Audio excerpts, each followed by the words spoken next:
Hello, തേങ്ങാപ്പാലൊന്നും പിഴിയേണ്ട മടിക്ക് ആരും stew ഒന്നും ഉണ്ടാക്കാതിരിക്കണ്ട. തേങ്ങാപ്പാലൊന്നും ഇല്ലാതെ എങ്ങനെ ഉണ്ടാക്കാമെന്ന് ഞാനൊന്ന് കാണിച്ചു തരാം. അതിന് വേണ്ടിയിട്ട് ഞാൻ അവിടെ ഒരു ചട്ടി അടുപ്പത്ത് വെച്ചിട്ടുണ്ട്. അതിലേക്ക് വെളിച്ചെണ്ണ ഒഴിച്ച് കൊടുക്കുക. ചൂടായി വരുമ്പം നമ്മുടെ കയ്യിലുള്ള സ്പൈസസ് ഒക്കെ ഒന്ന് ചേർത്ത് കൊടുക്കുക. ഇനി വേണ്ടത് ഇഞ്ചി വെളുത്തുള്ളി ചതച്ചതാണ്. അതോടെ ഇട്ട് ഇതുപോലെ നന്നായിട്ട് മൂപ്പിച്ചെടുക്കുക. അതിലേക്ക് ആവശ്യത്തിന് ഉള്ള സവാള ഇട്ടെടുക്കുക. ഞാൻ 2 സവാള നീളത്തിൽ തന്നെയാണ് ചേർത്ത് കൊടുക്കുന്നത്. ഇനി അതൊന്ന് വഴറ്റി പെട്ടെന്ന് വഴന്ന് കിട്ടാൻ വേണ്ടിയിട്ട് കുറച്ച് ഉപ്പ് കൂടെ ചേർത്ത് കൊടുക്കാം. ഉപ്പിട്ടതിന് ശേഷം ഒന്ന് അടച്ച് വെച്ച് വേവിക്കുക കേട്ടോ.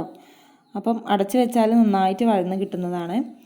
ഇനി ഈ സമയത്താണ് ഞാൻ പച്ചക്കറിയൊക്കെ അരിഞ്ഞെടുക്കുന്നത്.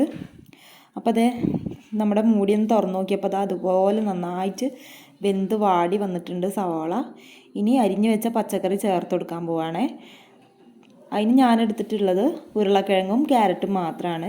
അത് ഇതുപോലെ സ്ക്വയറായിട്ടൊന്ന് അരിഞ്ഞിട്ട് ചേർത്ത് കൊടുക്കുക കേട്ടോ. ഒരു പച്ചമുളക് കൂടെ കീറിയിട്ട് കൊടുക്കുന്നുണ്ട്. എരിവിന് ആവശ്യമായിട്ടുള്ളത് നമുക്ക് എടുക്കാവുന്നതാണ്. ഇപ്പോൾ ഞാനതൊന്ന് വെള്ളമൊഴിച്ച് കുക്കാക്കി എടുത്തിട്ടുണ്ടായിരുന്നേ. അതിലേക്ക് അതിന് ശേഷമാണ് ഞാൻ ഉപ്പ് ചേർത്ത് കൊടുക്കുന്നത്. ഇപ്പോൾ നന്നായിട്ട് വെന്ത് വന്നിട്ടുണ്ട്. ഇനി നമുക്ക് വേണ്ടത് തേങ്ങയാണ്. ഞാനൊരു അരമുറി തേങ്ങ എടുത്തിട്ട് നന്നായിട്ട് അരച്ച് നല്ല പേസ്റ്റ് രൂപത്തിലാക്കി അരച്ചിട്ട് ചേർത്ത് കൊടുക്കണം കേട്ടോ.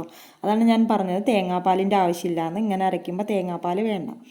കണ്ടോ, ഇനി ആവശ്യത്തിന് വെള്ളം കൂടെ ചേർത്ത് കൊടുത്തിട്ട് ഒന്നുകൂടെ അടച്ച് വെച്ച് വേവിക്കണം.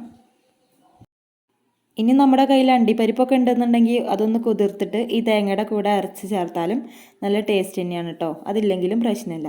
ഇപ്പോൾ കണ്ടില്ലേ, നമ്മുടെ കറി നന്നായിട്ട് തിളച്ച് വന്നിട്ടുണ്ട്. ഇനി അതിലേക്ക് ഞാൻ നല്ല ഫ്രഷ് ആയിട്ടുള്ള കുരുമുളക് പൊടി ചേർത്ത് കൊടുക്കുകയാണ്. നമ്മുടെ എരിവിന് ആവശ്യത്തിനുള്ളത് ചേർത്ത് കൊടുത്താൽ മതി കേട്ടോ.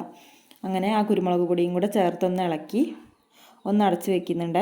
അപ്പോൾ ഇത്രയേ ഉള്ളൂ നമ്മുടെ സ്റ്റൂ റെഡിയാക്കാനായിട്ട്.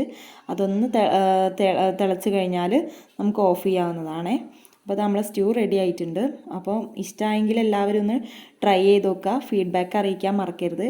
പിന്നെ ചാനലൊന്ന് സബ്സ്ക്രൈബ് ചെയ്യാനും ആരും വിട്ടുപോവല്ലേ.